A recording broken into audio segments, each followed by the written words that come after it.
the Disney Channel.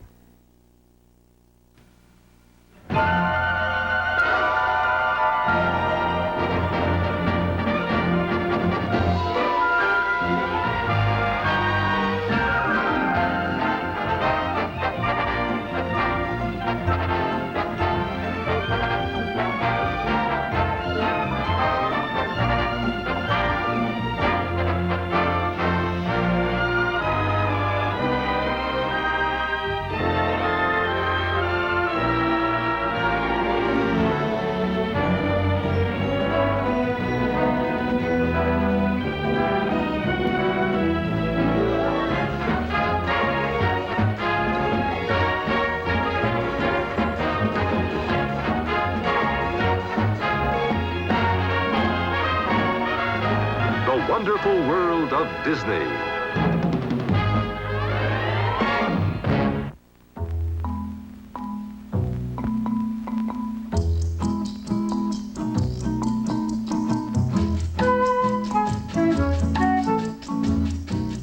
If about everywhere you look, you see something beautiful or most unusual, you just might be somewhere in southern Arizona. Well, maybe not always beautiful, but without a doubt, very unusual. This is a Coati. You might have heard him called a Coati, since his name is spelled C-O-A-T-I. He's called other things too. Coati Mundi, Gato Solo, Tejon, Pisote, Chula, Choluga, the South American raccoon, and the Mexican monkey. A name for every place he lives, from southern Arizona down through Mexico and into Central and South America. Though Coatis travel in bands of half a dozen or more, they're unpredictable individuals.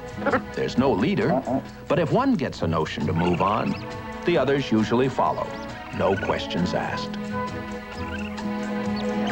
When the young males in this wild bunch grew older, they'd be called the Coati Mundi, El Solitario, and each would live alone, except during mating season.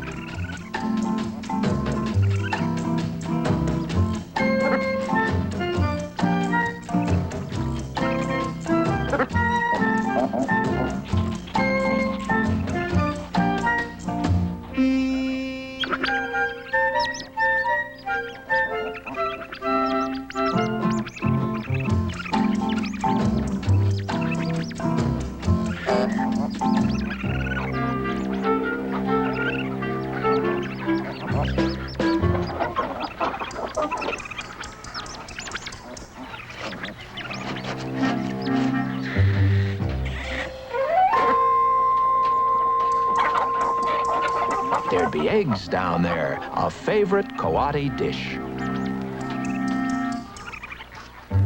Rancher Tom Harden had recently started raising chickens to help make ends meet. Low beef prices and the high cost of ranching had put Tom in a real bind.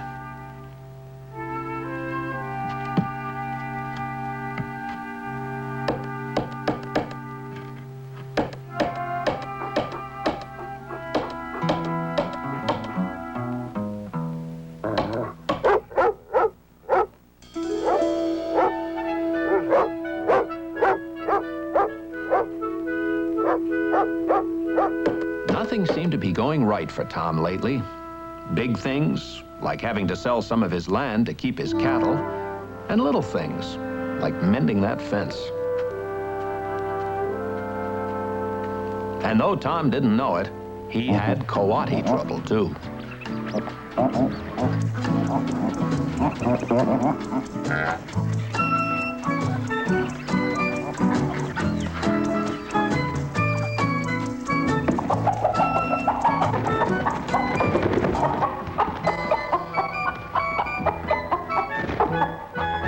The Coatis were after eggs, so the chickens weren't in too much danger. Not at first, anyway.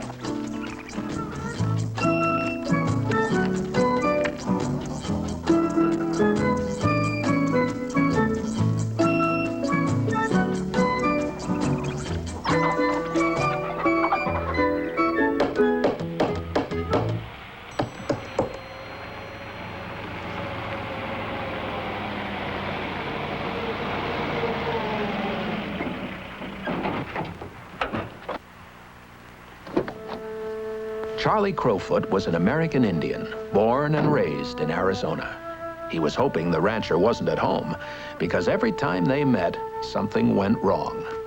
A graduate student in archaeology, Charlie worked some diggings on the Hardin Ranch, for which Tom was paid a small monthly fee. Hey, Professor. If that's my rent money, why not just hand it to me?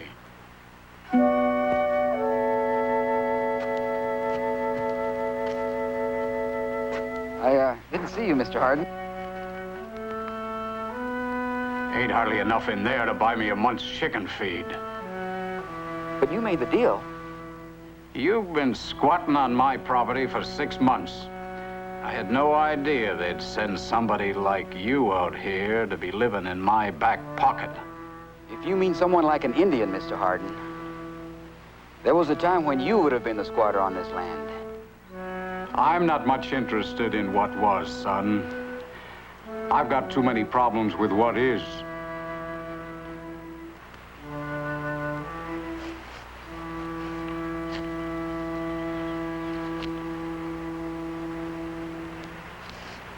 The University of Arizona had set the deal with the rancher, but no one had warned Charlie about Tom's salty disposition. You're wasting good water.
The Coati was only wounded.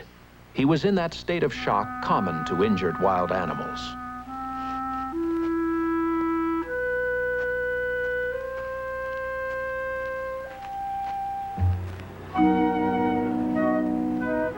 It was only a few minutes' drive to the back country of the ranch where Charlie had his diggings.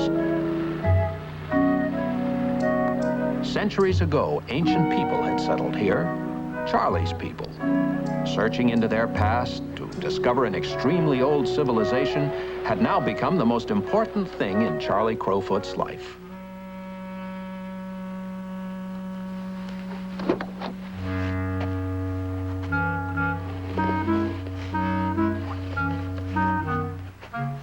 Because this area offered a good view of the rangelands, the line shack had been built near the ruins many years ago.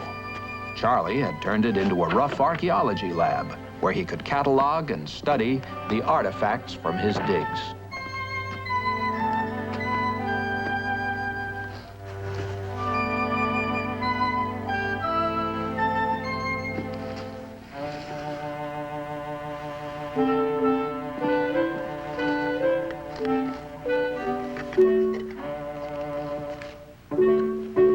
Easy now.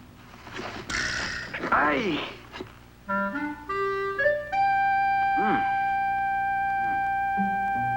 Mm.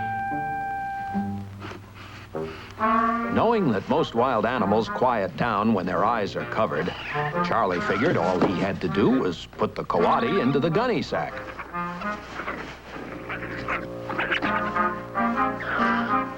Oh, come on. Relax.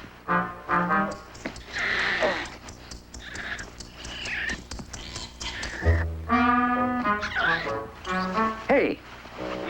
Hey, lay off. Hey.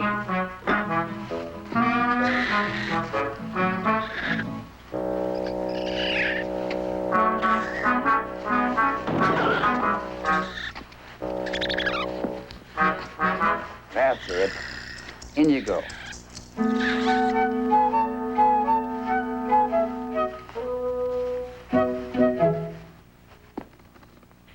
It was after dark when the doctoring job was finally completed. Charlie had several bandages to show for his work. The coati had only one. Charlie only planned to keep the coati until his leg healed. However, he was still suspicious of his benefactor and refused to eat.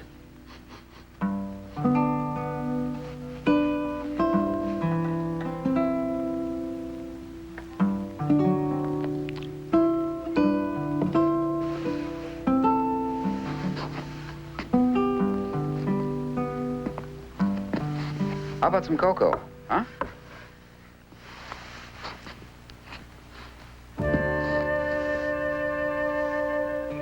Go ahead. Drink up one.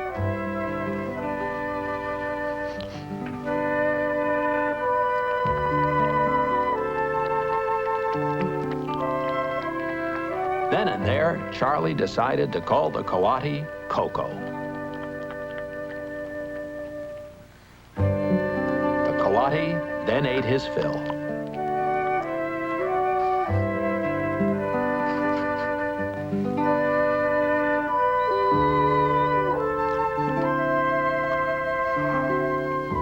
It had been a hard day for them both, the first of many they'd spend together in a most unusual friendship. Good night, Coco.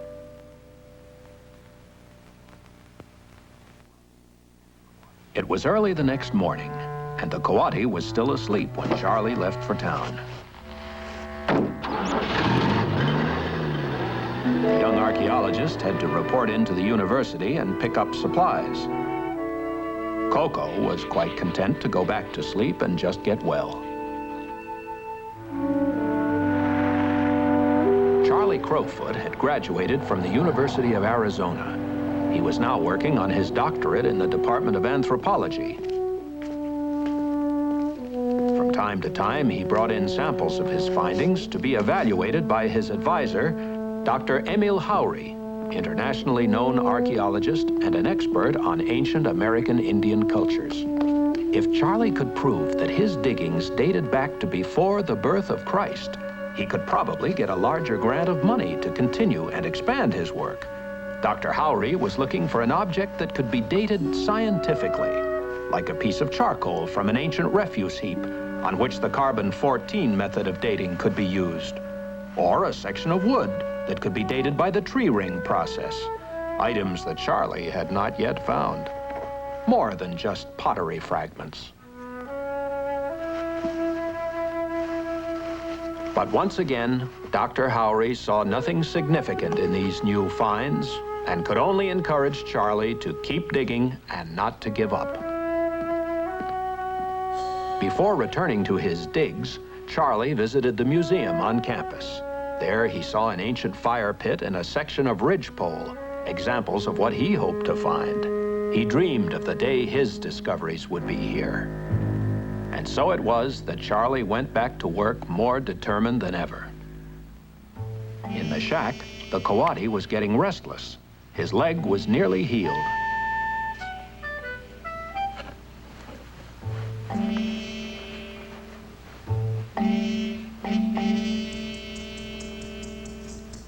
A regular visitor to the shack was surprised to see that something new and alive had been added.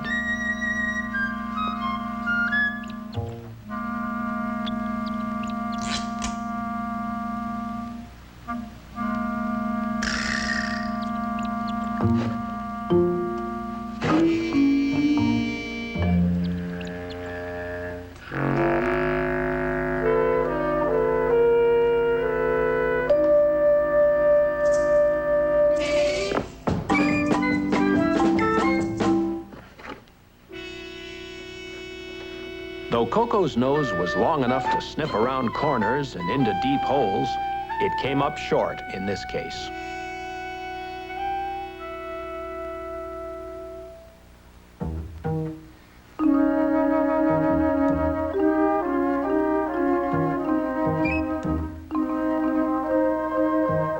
A 400-year-old clay pot should certainly have something interesting in it.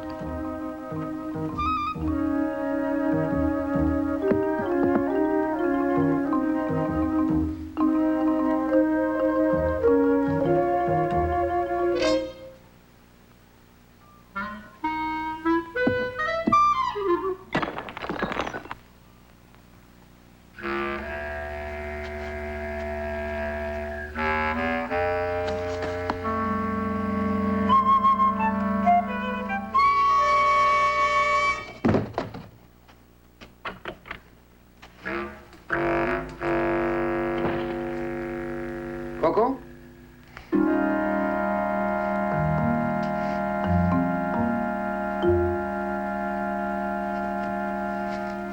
So there you are.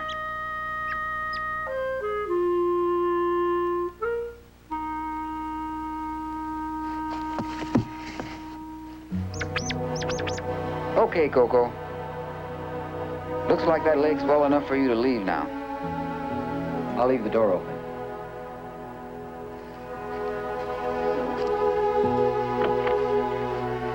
Good luck, Coco.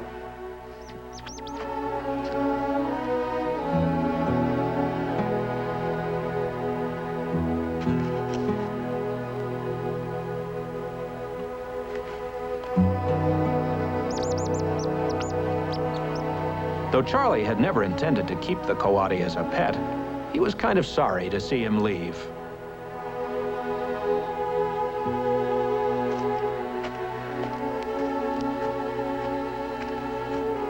For the Coati, being free again was just fine. But something seemed to be holding him back.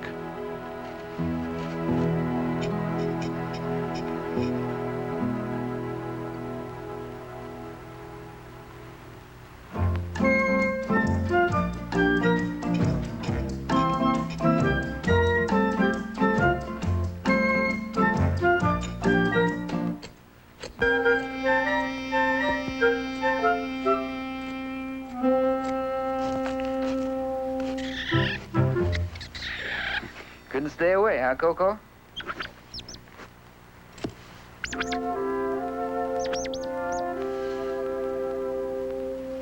As the days passed, they became close friends.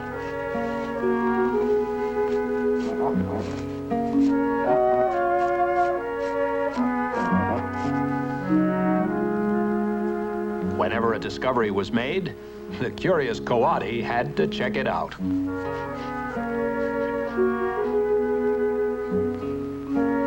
However, if it couldn't be eaten, Coco just wasn't interested.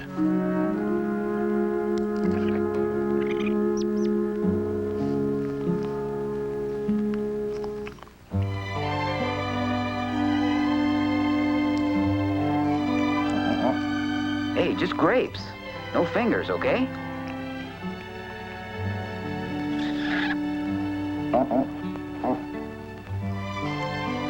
One at a time, boy. One at a time. Good boy. Yeah, good old Coco. There were times when Charlie found having the Coati around his digs came in handy.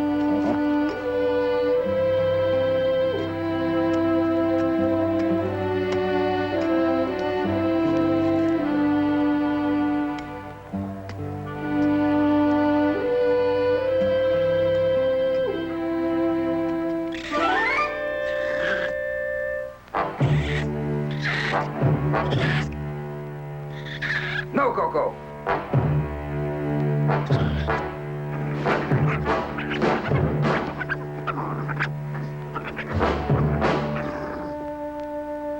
Coco, leave him be. Come here, boy. Thanks, Coco. Good boy. Good boy. As a reward, Coco was given a treat.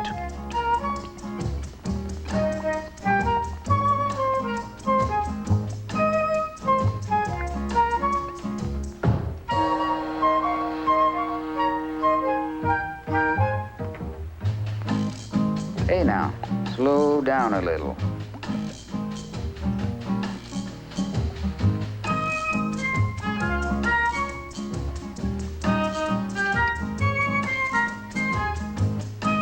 You see, you got more on you than in you.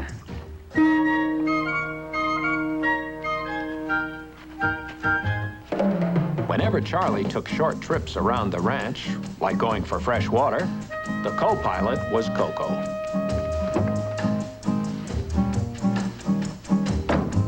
Here we go, Coco. Hang on, boy.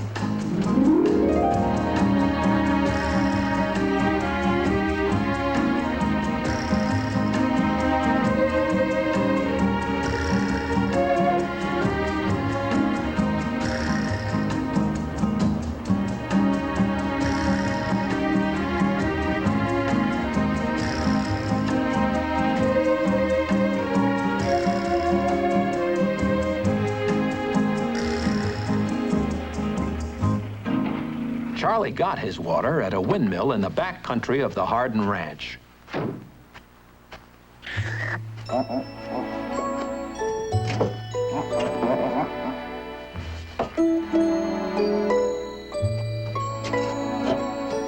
Hope Tom Hardin doesn't get you drinking his water.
Coco.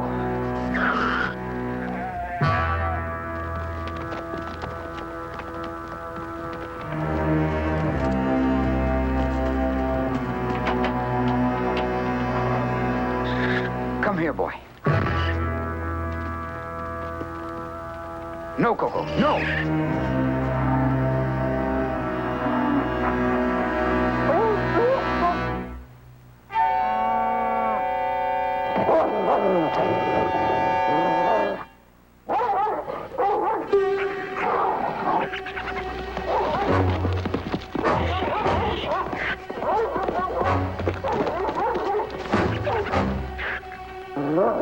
No, boy, no!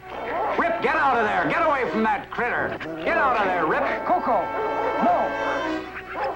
Rip, get back here! No, no, boy, come here, Rip! Rip! Rip, come here, boy!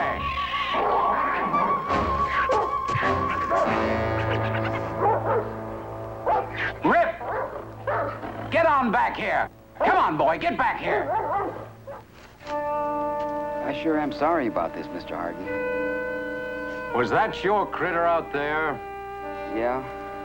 Those chulas can rip open a good dog, and you make a pet out of one.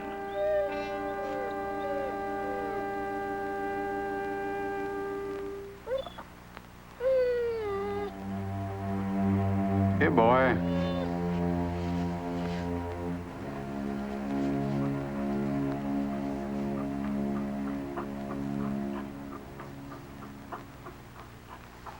Well, that does it. The deal's off.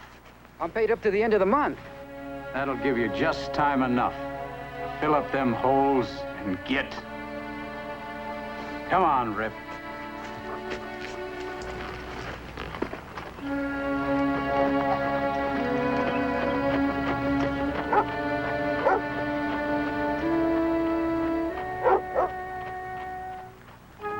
To lose his Coati friend was one thing, but to lose his diggings was about the end of everything for Charlie Crowfoot.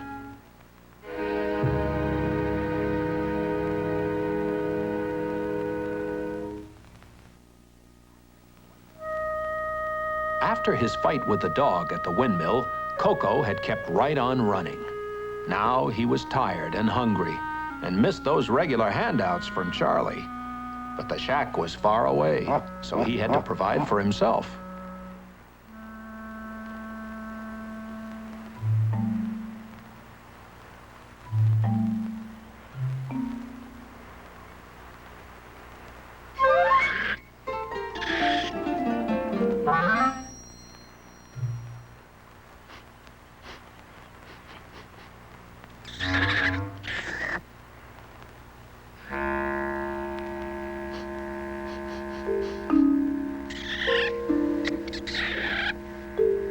For Coco, life as a Coati Mundi, out on his own, left much to be desired. Next to finding some food, the Coati would like to have some company.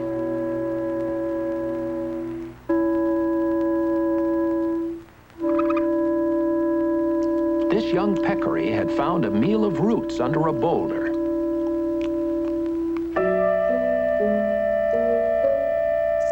Not at all bashful, Coco invited himself to the feast. Problem was, the peccary hadn't sent out any invitations.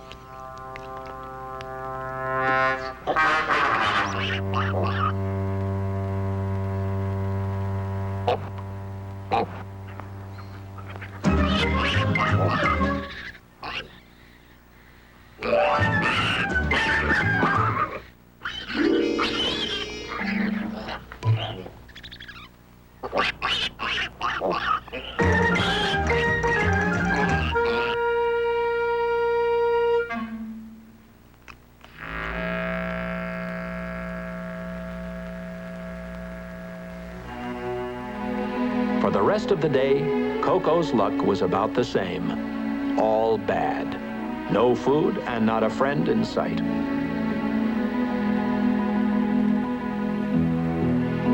The lonely Coco was now looking for a suitable place to sleep.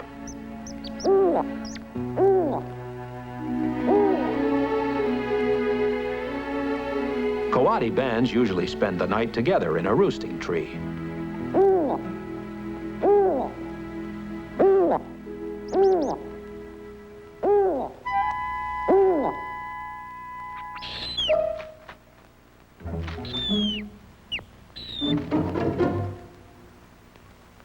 All Coco wanted was to be friendly. But what he got was his nose bent out of shape.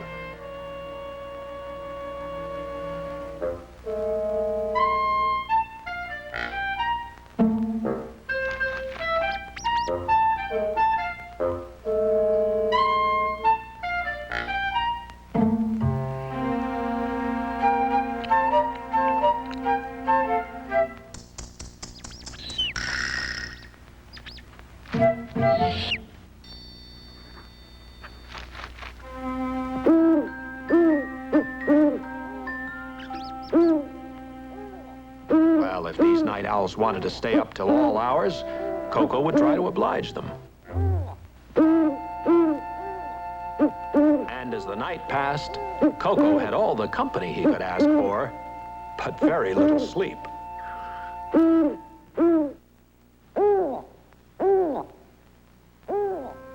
The next day, it was a sleepy Coco who was still looking for food and a friend. What he found was an enemy, a gray fox. An adult Coati probably wouldn't be attacked by this desert hunter, so Coco wasn't too worried. But El Zorro, as they call the fox in Mexico, wouldn't hesitate to go after a stray young Coati, and that was just what he had found in this tree. The Gray Fox had a talent that the young Coati and even Coco didn't know about. He was the only member of the dog family that could climb trees.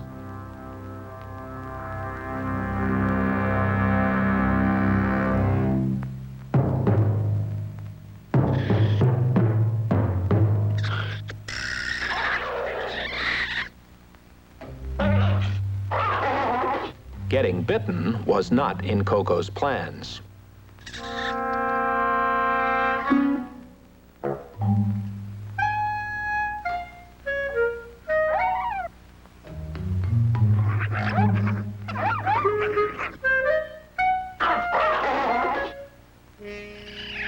Coco had El Zorro out on a limb and figured he could just shove him off.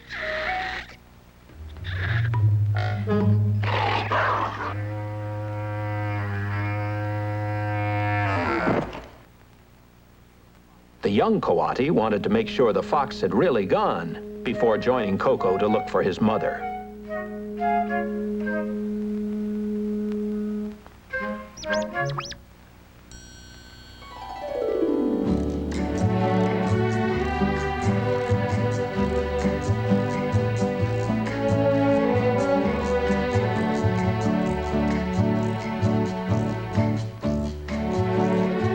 It was sometime later when Coco finally found what he'd been looking for.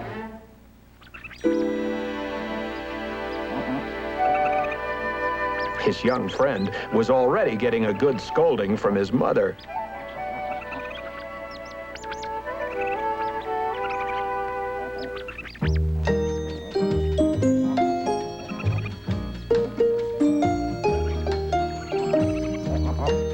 Coco was tired of being El Solitario, the solitary one. Life in the Coati commune might be a nice change.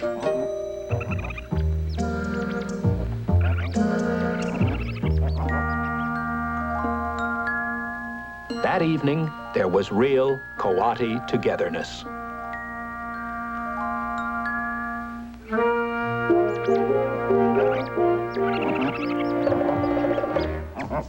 Early the next morning, the band was once again off on its search for food.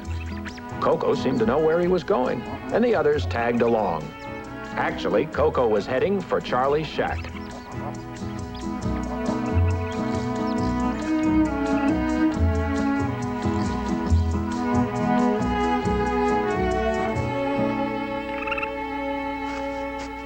Charlie was filling in his diggings before leaving for good.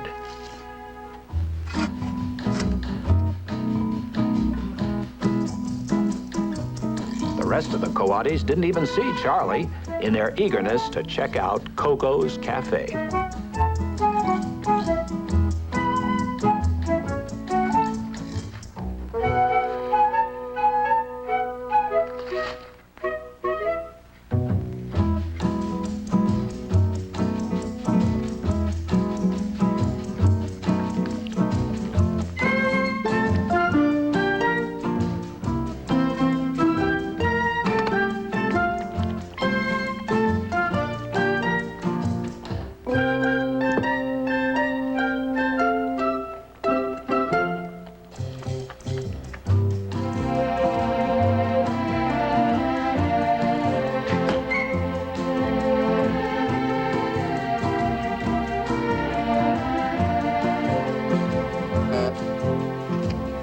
It was noon, and time for Charlie to take a break.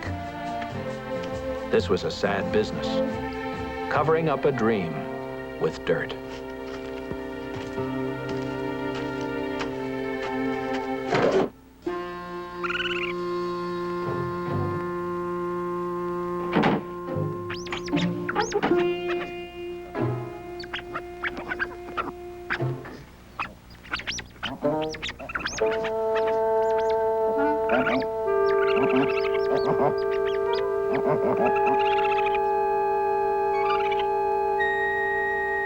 Coco?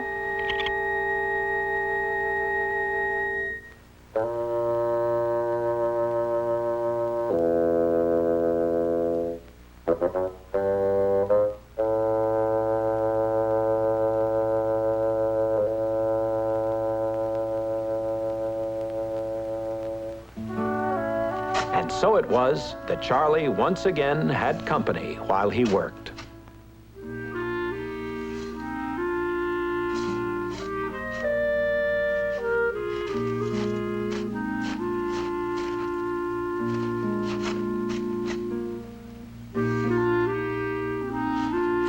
Archaeology is a game of inches.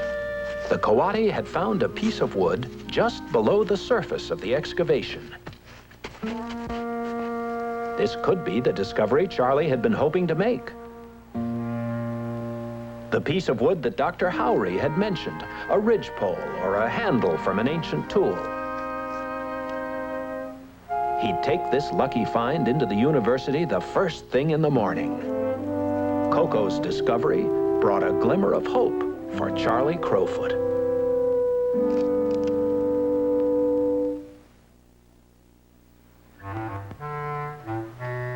Charlie got an early start for town the next morning. It was to be a day of important decisions and unusual events. Coco had used the truck as a roosting tree. Charlie didn't know about that, or that his radiator was leaking again.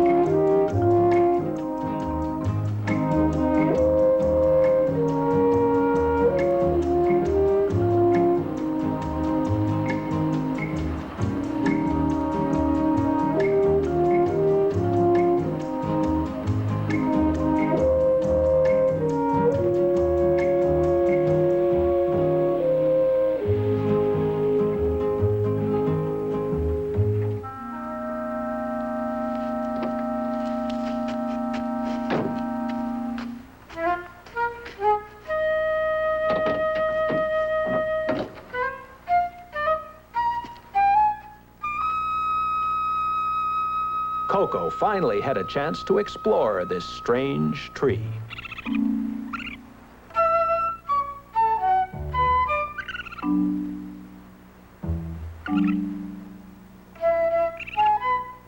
Coco found the tower much to his liking. A nice view, lots of climbing room, and water close by. Not a bad place to settle down when the time came for him to live alone as El Solitario, a Coati Mundi. The Coati staying at the windmill was one more turn of fate on this unusual day.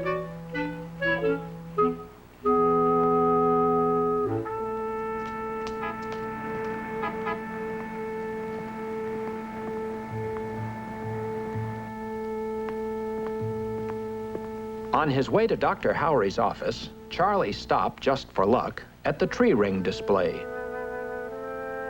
And a few minutes later, the old piece of wood was being examined by Dr. Howry. The size of the growth rings in the wood were painstakingly charted. The width of each ring had been determined by the yearly growing conditions when the tree was alive. This would be a scientific record of its annual rate of growth right up to the day the tree had been cut down. The growth ring patterns of the find were then checked against a master chart of tree rings that covered many centuries. When the patterns matched, it was determined that Charlie's piece of wood was over 2,000 years old. Well, that was mighty good news. Charlie and Coco had made a very important discovery. There was a lower level in his diggings that was truly ancient.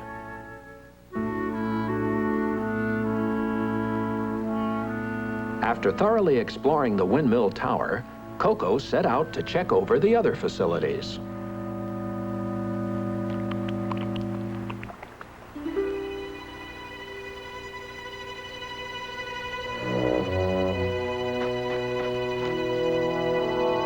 This desert hawk was out hunting. He hadn't had much luck and was ready to go after most anything.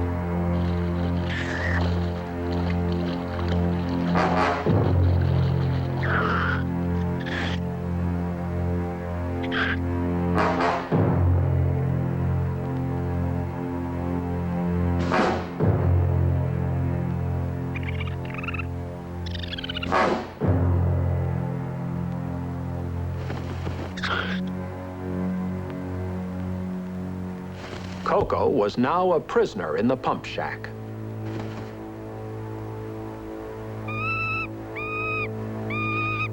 Because of his discovery, Charlie would get a larger grant of money and was on his way to tell Tom Harden the good news.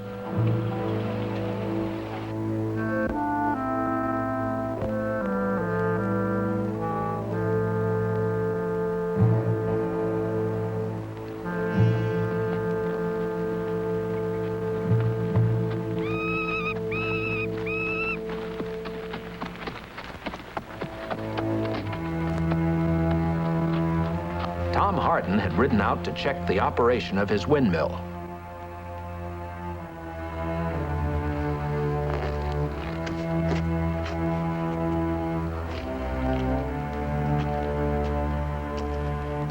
When wind power failed, Tom hooked up an auxiliary engine in the shed to a heavy-duty pump to fill the watering ponds.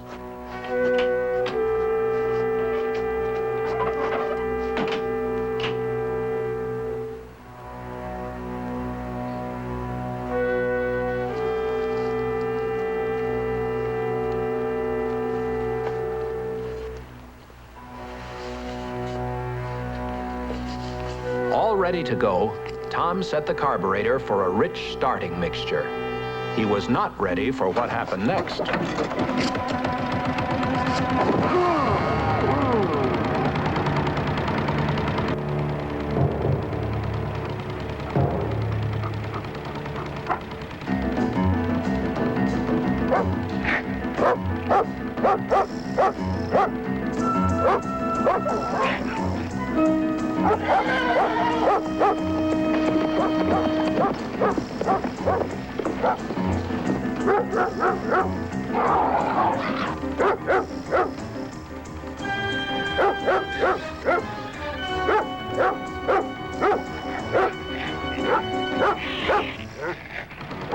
With the choke on full, fumes poured into the shack.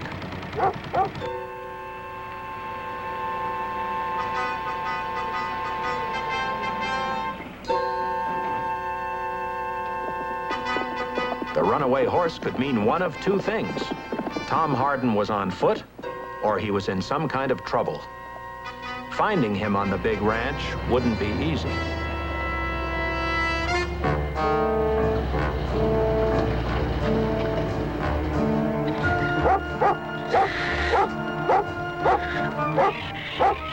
Though the shack wasn't airtight, time was running out for the rancher.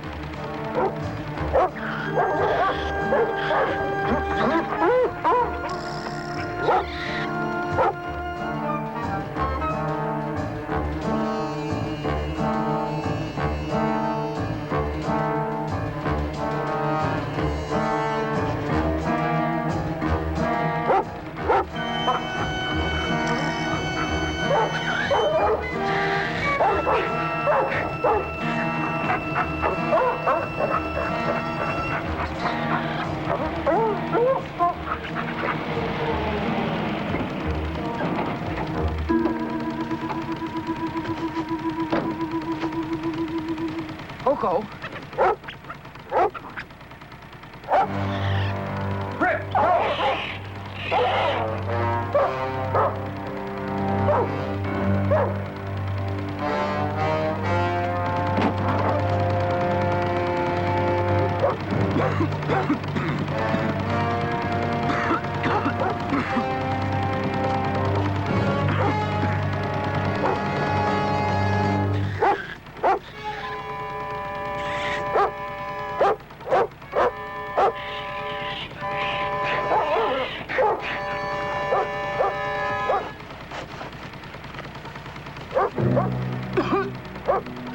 It's okay, Mr. Harden. Take it easy now.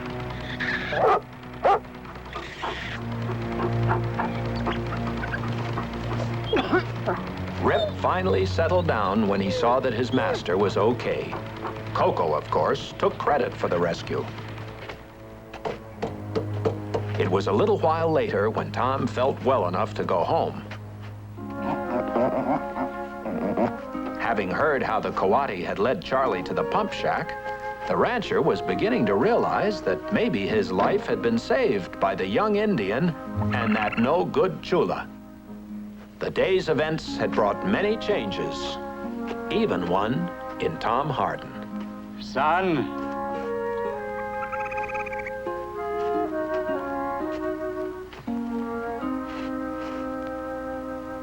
I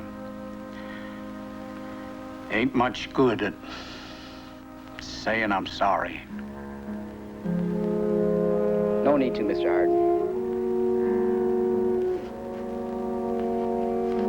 A change had come over Coco on this day, too.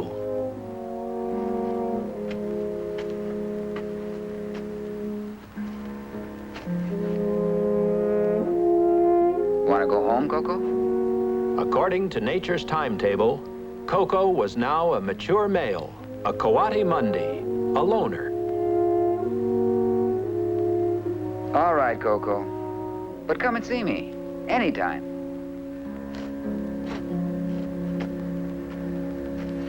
In the days to come, the Coati would no doubt return to the shack for a visit, but Charlie realized he must now go his own way.